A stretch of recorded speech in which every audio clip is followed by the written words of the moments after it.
folks, man, this is Monk, and we are back with another episode of Classics of Cinematics, and I'm joined as always with my co-host, Bobby Blockbuster. Yo, yo, yo! Yeah, folks, it's been a hot summer, so we decided to tap into a very hot classic film. We're going to be talking about 1989's Do the Right Thing, directed by Spike Lee. And in this film, on the hottest day of the year, on the street in the Bedford-Stuyvesant section of Brooklyn, everyone's hate and bigotry smolders and builds until it explodes into violence.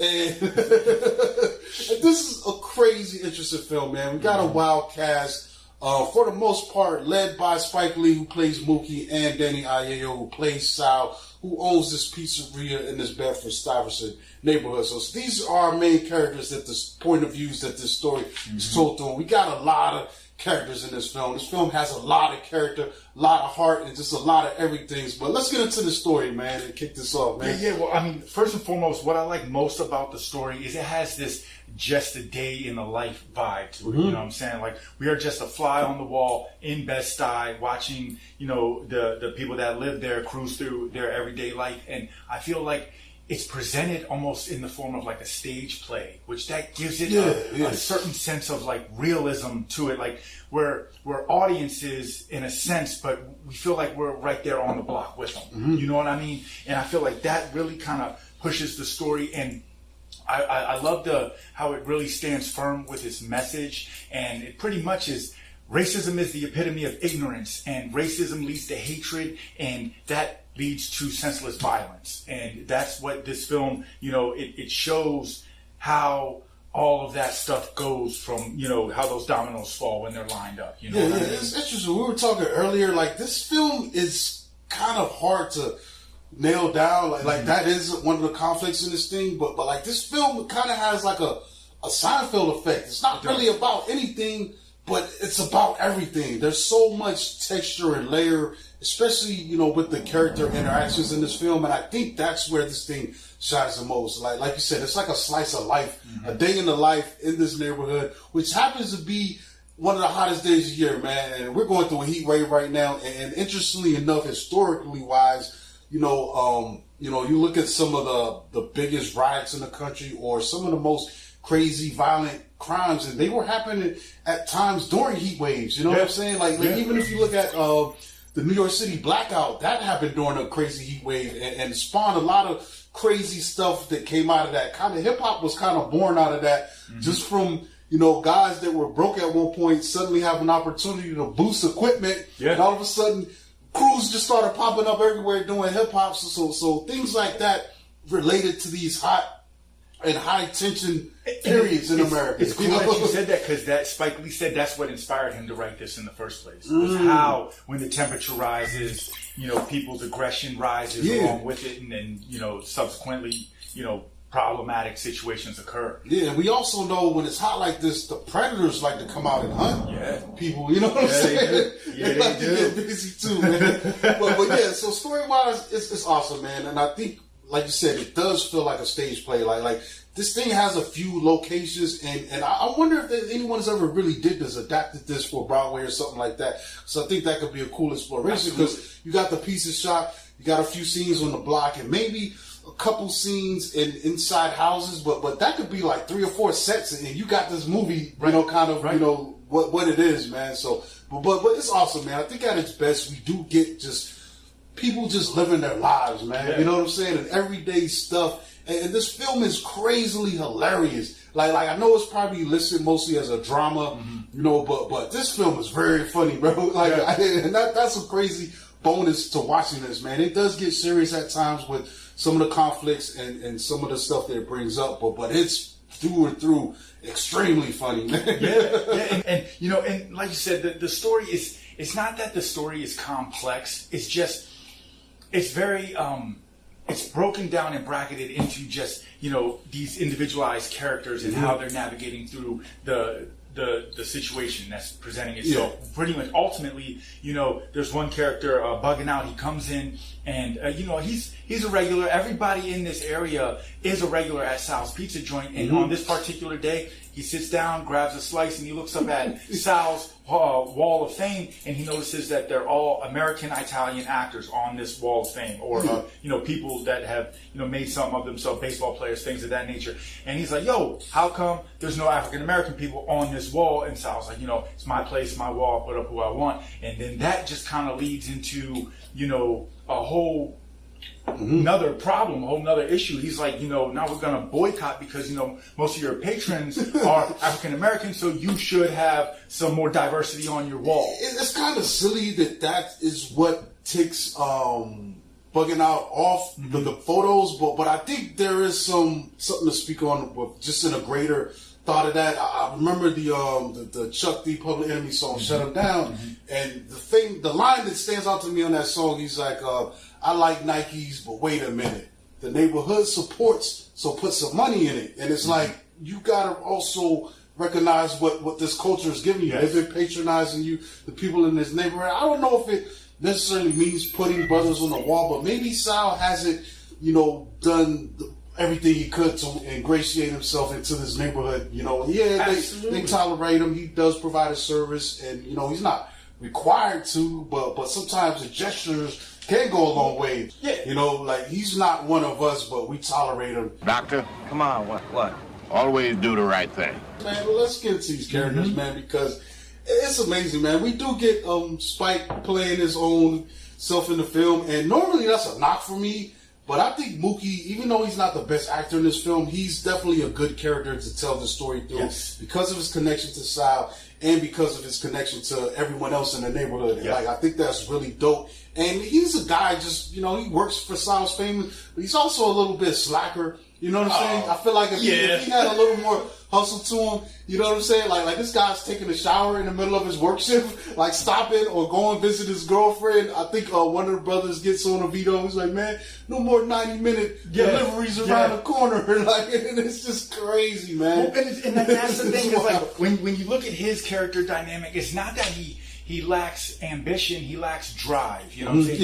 Yeah. He's motivated just enough. Like, there's nothing really pushing him to do the best he can be. It's just kind of like coasting through. And you see that it's not just at work, but then we find out that, he does have a son, and he's not an absent father, but he's really not all the way there. He's not helping the mom out or making his presence felt in the son's life in a more impactful way. He talks about how he's going to make this money and he's going to do all this stuff, but then we watch him navigate through, and it's like, but you're not really putting yourself in position to thrive. Yeah, you're actually losing money because you're not coming back from your deliveries fast enough. And it's kind of like that the mindset of just just doing enough. The bare minimum mindset is really never going to get you more than just that in life. And he portrays that very well. And then on the flip side, you do have Danny Aiello.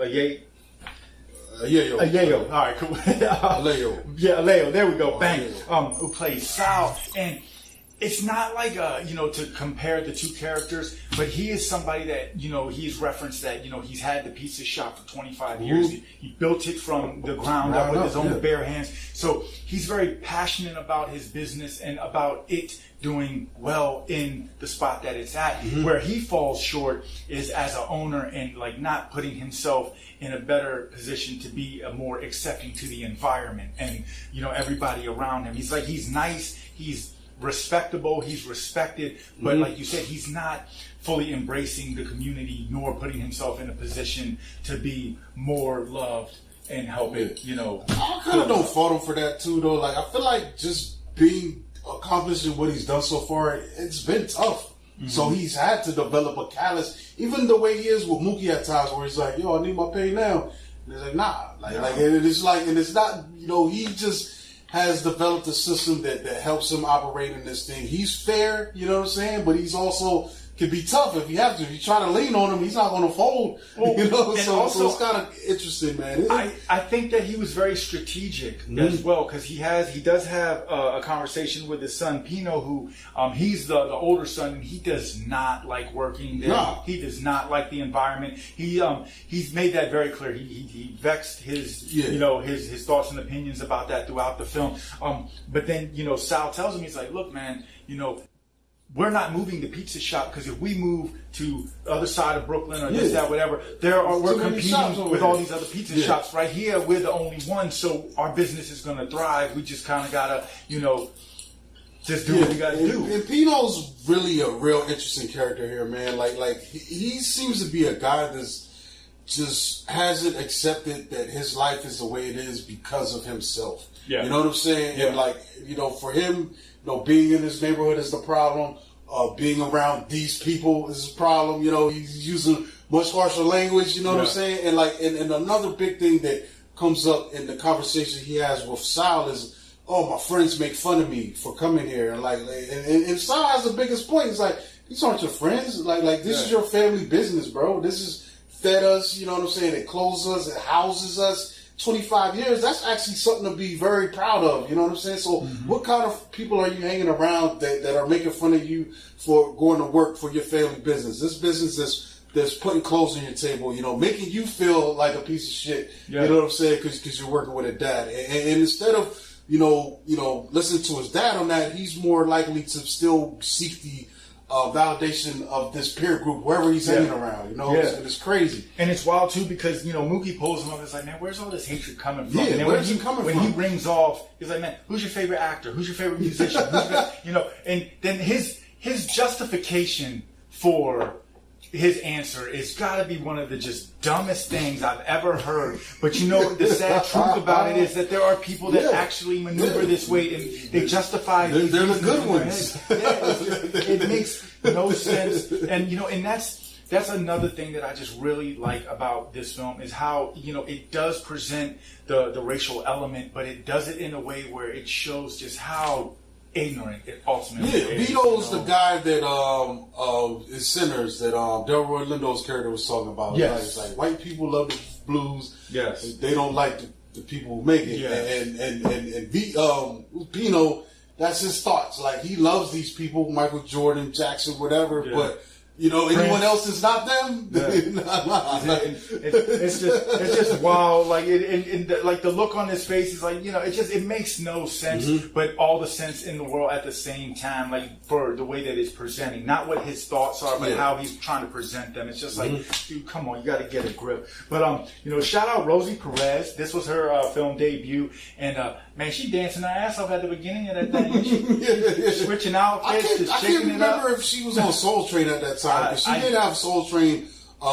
She did a stretch on there for a while. I remember she was a feature dancer. Yeah, I remember. So I wonder if that's what inspired him to cast her for this. I would not be surprised. That and she is a New Yorker. You can tell through and through her accent. Mookie. I feel bad for Mookie, man, having to hearing this. She was going in on him, bro. Like, dang. When I if there were points where I had to walk away from the film to do something else real quick because I get a lot of rewatches, and whenever she was talking, I was just like, bro, I'm just so glad I'm not going to that would ride me up the wall, bro. That would ride me up the wall. But speaking of voices and sounds, shout out Sam L as what's his name? Senior Love Doctor. He's the Love Doctor, the local radio guy. And I really like films where they use the DJ as a narrator. We've seen it thrive in The Warriors. We've seen it in I was thinking The Warriors. That's definitely it's kind of like he's not just narrating the film. He's kind of like a tour guide. You know what I'm saying? As he's navigating us through these situations,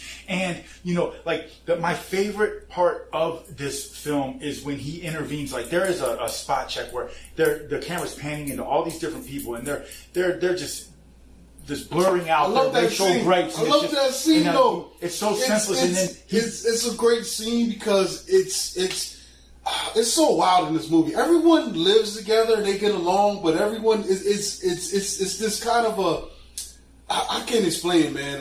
They got these pockets of hate for each other. It's like a love-hate but thing. But we've also managed to somehow still find a way to coexist. Even though I don't necessarily mess with you, but then that scene is so great because everyone is just coming off like blah blah blah. Yeah. Later on, he would duplicate that scene in the 25th hour. Yes. Like, remember? Yes. And that is my favorite Spike Lee movie. It's amazing, yes, bro. The 25th hour is great. It's amazing just to see that what everyone's is sitting in their brain at any given time. Yes. Yeah, man. And for him to just interject, I mean, it is just like a screeching halt. Yo, we need to chill with all this. And I mean, and he does it in his Sam L voice. Speaking to bring it back to Sam L, there's that scene where they're playing Can't Stand the Heat. Yeah. And he's on, and then you see everyone in the neighborhood getting along for however long it takes for them to pop the fire hydrants and run the water, and the Puerto Ricans are hanging out with the black dudes, and previously old, they're young, old, young, and everyone's just trying to escape out. the heat, and you're just like, why can't it be like this all the time? Like, all the time. It's so crazy, man. Absolutely. It's wild to me, and for him to just kind of be like spotty through the movie, he plays such a pivotal part just as the voice, and it like, you know, watching this. Like, it just reminds me how impactful his voice is. It travels, carries the same weight as like a James Earl Jones. You know what I'm saying? Like, shout out to Bill Nunn, Radio Raheem, which has Radio Raheem has one of my favorite scenes. There's a scene in this film where he's running up, and the Puerto Ricans, they're chilling on their stoop, playing their music. It's like, you know, and then all of a sudden you just hear the boom, boom, boom, like he's got the super boom box, fight the man. power. Yes. And then there's a battle, and it's funny, the Puerto Rican dude's talking so much shit. He's like, we got you, man. And then he turns his shit up, and it's like, and then all of a sudden, man, Radio Raheem hits a slider, and it just goes. You hear that saxophone? The look of defeat on the Puerto Rican guy's face is he has to turn his radio down and be like, you got it, man. It's hilarious just to see that. To this day, it's one of the funniest moments. You know what the most beautiful thing about that part, that scene is to me, is that it shows that a little modest, mediocre beef could have been handled without no violence, without no throwing no hands. It's like, we're going to have a radio boombox-a-thon and see who plays louder, and then at the end of it, cool, it's over. And that was really cool to see. And I feel like that was another way for Spike Lee to portray that, you know, it's okay to have beefs, to have disagreements, but how we handle them. I think that's what most of everyday life is in general. Yes. Like, there's a lot of beefs out here, political, interpersonal, racial, or whatever, but for the most part, we find a way to get along, you know, in this world and get stuff done and live our lives. You Absolutely. know? And then that moment was a moment of that. It was like, you know what? You just got to bow down right now. Yes, and then my man steps away. He's like, yeah, like, you know, you couldn't tell him nothing. See, it's happening right now in the background. Yeah. Like, but you know, my favorite Radio Raheem scene is actually when he runs up on Mookie, or Mookie runs up on him, and then the camera switches to him, and he talks about his rings, the love and the hate ring, and how, like, you know, hate is always winning, and love comes back. He metaphorically speaking, like it's a boxing match, and it was just so cool because up until that point, I never saw a movie do that where it like really gives the audience total engagement, where Bill Nunn's not talking just to Mookie, he's talking to the audience. Yeah, they kind of break a little bit of fourth wall, like, or at least a perspective with the fourth wall. Yeah, you know what I'm saying? And that was really cool. And we talked on Buggin Out. That was Giancarlo Esposito. You know, one day I'm gonna say names right. I swear, I practice a lot on it. But shout out to him. You know, just. And dude, I know he's kind of wild with his portrayal of the character, but the one part that just always makes me laugh is when the dude runs by and steps on his sneaker. He's like, "Yo, you just scuffed my shoes." I mean, I don't know how people act nowadays, but I remember in the 80s and the 90s.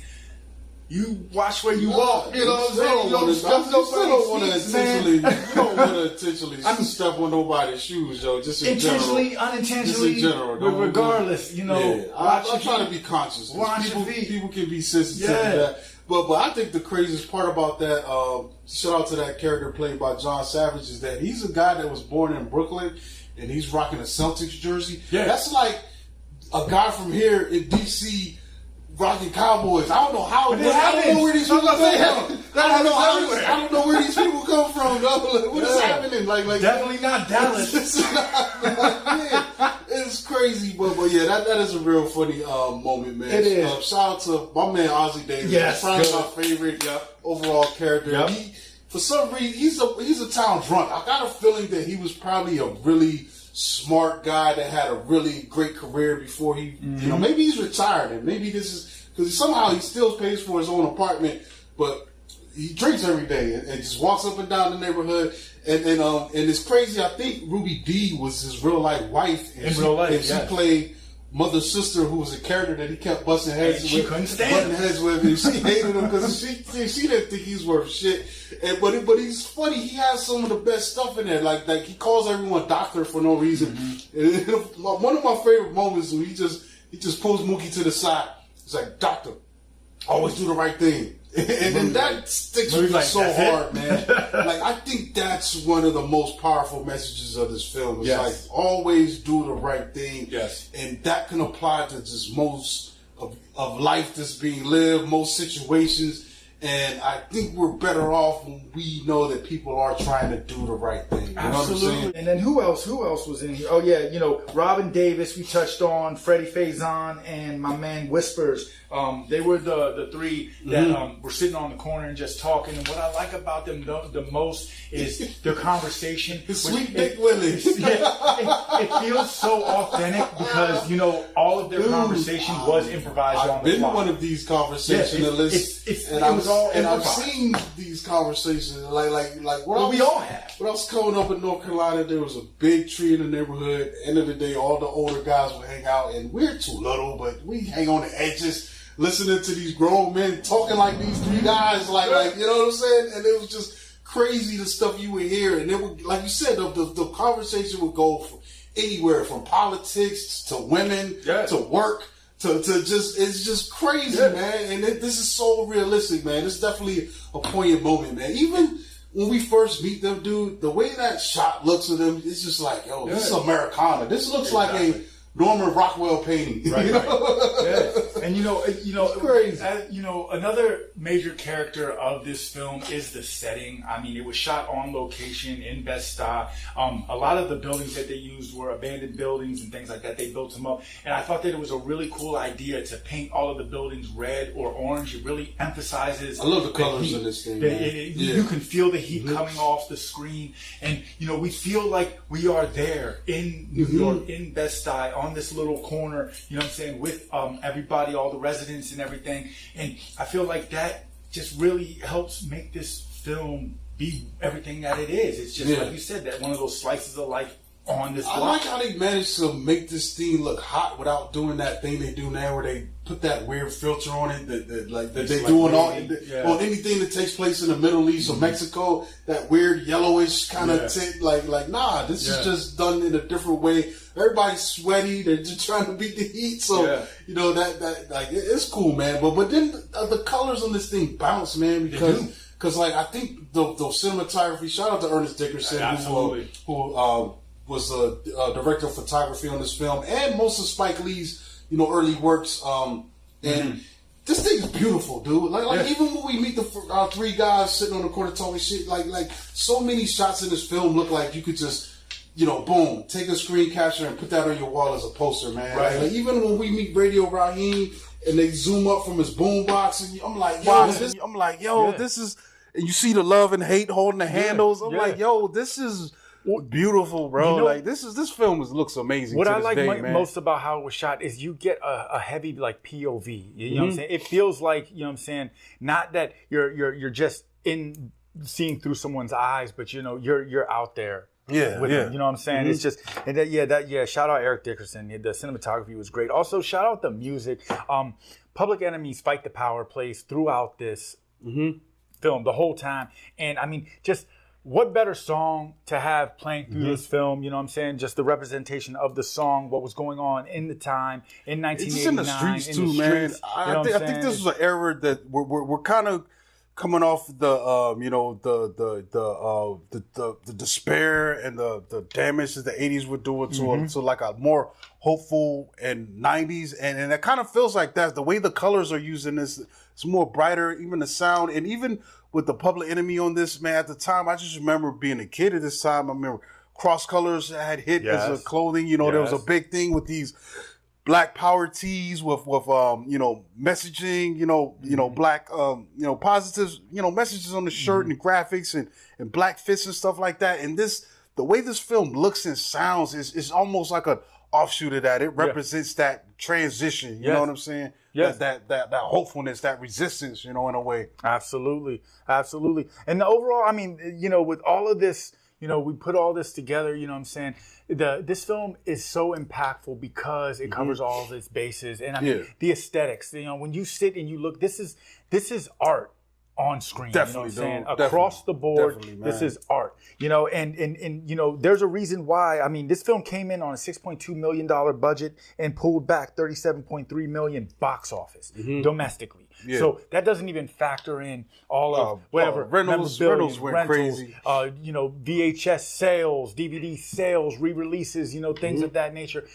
This is the movie that pretty much cemented Spike Lee as the prominent figure that he has become. Yeah, it's this travesty too, though, that this thing got snubbed at the Oscars. This was easily the best picture that year, bro. I don't care what. I got to look up to see what wasn't the best picture that year, and it's probably a disappointment. Yeah. You know what I'm saying? Or it's probably a good film, but I don't think it's impactful to this, man. Like, this is crazy to me because rewatching it now, like, I realize this is definitely probably in my top 5 films of all time, and I think what we were seeing was one of America's greatest filmmakers this is his opus, man. This is, I think this is probably, for me, like, just for what it represents, there's probably some stuff I've enjoyed from him, since then, and, but I think this is probably Spike Lee's pinnacle for his work, man. You know what I'm saying? For what he was able to put out there to the world and have his own stamp on it, his own signature, his own style.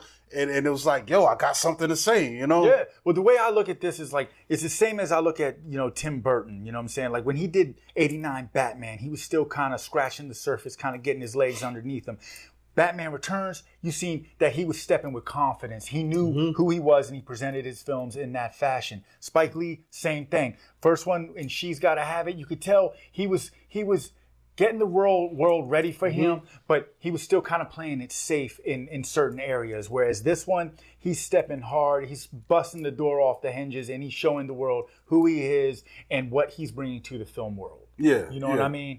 Yeah, this film isn't flailing around and being fortunate to make something good. This thing was done with purpose, directed confidently. The acting is insane in this, man. I don't think Danny Aiello has ate as good in any other films as he did in this, man. And he set off a lot of careers with this, man. He did. John Turturro, you know what I'm saying, will become crazy big, and he got a shot here. Martin Lawrence, man. You know what I'm saying. You look at Rosie Perez. So many people in this cast that would go on to do great things. Even Roger Guenveur Smith. Smiley. Yeah. That guy was king of New York eating up scenery, man. Yeah. Like, there's so many great people. Frankie Faison also becoming a great actor. And it's funny because him and was it Bill Nunn? Yeah. Both end up becoming police captains and other stuff. Like I love that, man. I feel like you've made it if you got to become a police chief. Giancarlo Esposito, one of our best actors working today now, got a big look, in this film, man. Sam Jackson. Yeah. You know what I'm saying? Like this is crazy. And combination of talent. What I love about this is you can tell Spike wrote and directed this without fear, without restraint. I don't think he really cared too much about if the film was going to be successful or not.